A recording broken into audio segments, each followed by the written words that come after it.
Tudo. Então, essa relação Brasil e Estados Unidos, ela remonta exatamente a esses eventos que eclodiram com a independência. Com certeza, né? Com certeza, não tenha dúvidas. Os Estados Unidos, como eu disse, foram os pioneiros desse processo de independência da América e foram os primeiros também a apoiar essa independência do Brasil. E isso foi sobremaneira importante para que outros países também tomassem. Havia, na verdade, como aquela situação que todo mundo quer fazer, mas não tem aquele que dá o primeiro passo, com medo de questões diplomáticas com Portugal. Quando os Estados Unidos o fizeram, aí outros países também se sentiram mais à vontade para declarar igual apoio, e aí ficou muito mais fácil o processo, né? E como eu ia dizendo, Elevão, o segundo propósito do Dom Pedro era elaborar leis próprias. Até então o Brasil era regido por leis portuguesas. E agora o Brasil está livre, é como eu disse, é como aquele jovem que sai de casa, então agora ele tem suas próprias leis. E Dom Pedro se apressou em elaborar a primeira Constituição. Os Estados Unidos reconheceram, o Brasil já tinha um arcabouço legal? O Brasil estava no mesmo processo, foi no mesmo ano, né, os Estados Unidos reconheceram, em seguida o Brasil otorgou a Constituição de 1824. Primeira Constituição do Brasil, no total de 7, né? Eu acho até um absurdo, porque os Estados Unidos, que fizeram a independência 50 anos antes da gente, eles têm uma única Constituição. A Constituição deles demorou 10 anos para ficar pronta.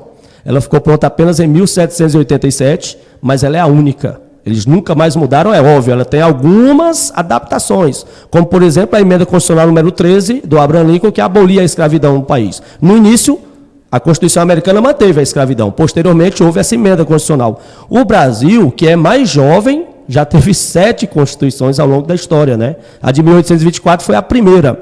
Nós hoje somos geridos, nossa Carta Magna é a de 1988, a Constituição Cidadã. De lá para cá foram 7, 1822, 1891, 1934, 1937, 1946, 1967 e, por fim, a Constituição atual. O que eu percebo é que a Constituição aqui ela não é tão respeitada. Ela fica muito vulnerável aos governos que vão acontecendo. Então, eles vão modificando a Constituição, substituindo de acordo com suas conveniências. Você falando aí, eu abri aqui exatamente um arquivo que fala sobre a Constituição norte-americana. Ela tem poucos artigos. Sim, né? Com certeza. Ela tem próximo de 250 anos e ela tem poucas emendas, poucos artigos. Na verdade, o ideal de uma Constituição é que ela seja realmente sucinta, Erivan, porque uma Constituição muito longa, por exemplo, a Constituição atual do Brasil, ela tem 250 artigos. Então, isso gera muitas brechas para as leis serem burladas, entendeu? Então, a Constituição mais concisa, mais precisa, mais enxuta, ela não gera muita brecha. E a Constituição americana ela é assim.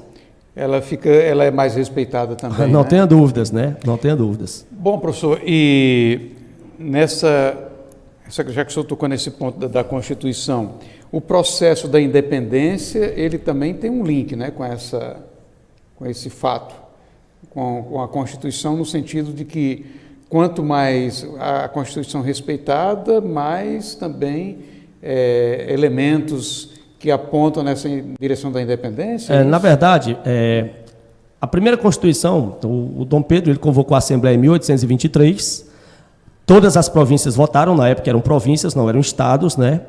Todas as províncias elegeram seus representantes, que se reuniram na então capital, Rio de Janeiro, para elaborar essa Constituição, que seria em 1823. Só que essa Constituição, elaborada pelos membros da Assembleia, ela tentou a todo custo limitar o poder do imperador, né?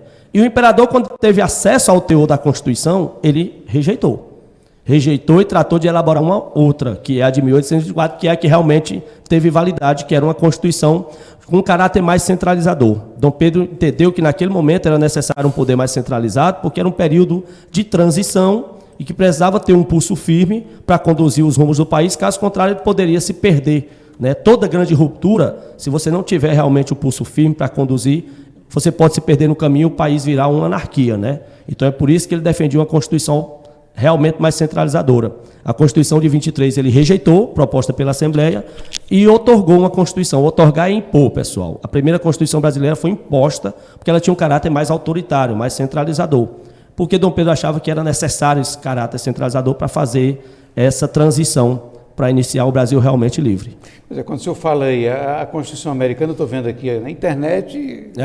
Tudo muito instantâneo. 7 artigos e 27 emendas. Exato. Isso em quase 250 anos. Né? Quase 250 anos. Dizem que a nossa é uma colcha de retalhos. Sim, né? a nossa tem centenas de emendas constitucionais e a nossa atual... ela tem 30 anos, né? Ela é de 88, ela está fazendo agora em outubro próximo, 33 anos, e são centenas já de emendas constitucionais. Agora, professor, no sentido, né, dessa busca, o senhor disse que o processo é uma conquista, né? Sim. Que elementos o senhor destacaria no contexto atual, comparativamente com aqueles eventos imediatamente posteriores à proclamação? Sim, olhe, o fato do Brasil ter bancos próprios, o fato do Brasil ter leis próprias, o fato do Brasil ter um sistema político definido, né, tudo isso partiu daquele processo de independência. Porque a coisa mais difícil é você depender dos outros, é você não depender de si próprio. E até aquele 7 de setembro de 1822, o Brasil não tinha bancos próprios, o Brasil não tinha uma moeda própria, não podia comercializar com os países com os quais queria comercializar, e aquilo é uma ruptura política, econômica, né? O Brasil passa a ser reconhecido como nação, a poder ter moeda própria, banco próprio, comercializar com todos os países, ter relações diplomáticas, afinar seus discursos com outros países, né? Hoje, por exemplo, se você voltar no passado, 20 anos atrás, o Brasil tinha a China como o 9º maior parceiro comercial. Hoje a China saltou para segundo, porque o Brasil estreitou muito os laços, e isso é bom porque a China tem um mercado consumidor potencial. E isso por conta de ações brasileiras, né? E a gente só conseguiu isso graças a essa ruptura. Como eu disse, é bom nós respondermos, ou bem ou mal, por ações nossas. Não ficar dependendo de outras nações, como no caso a gente dependia sempre da autorização de Portugal para fazer qualquer coisa. E aquele 7 de setembro ele é um divisor de águas para a história do Brasil, porque o Brasil, a partir de agora, vai, ou bem ou mal, acertando ou errando, mas acertar e errar por decisões próprias.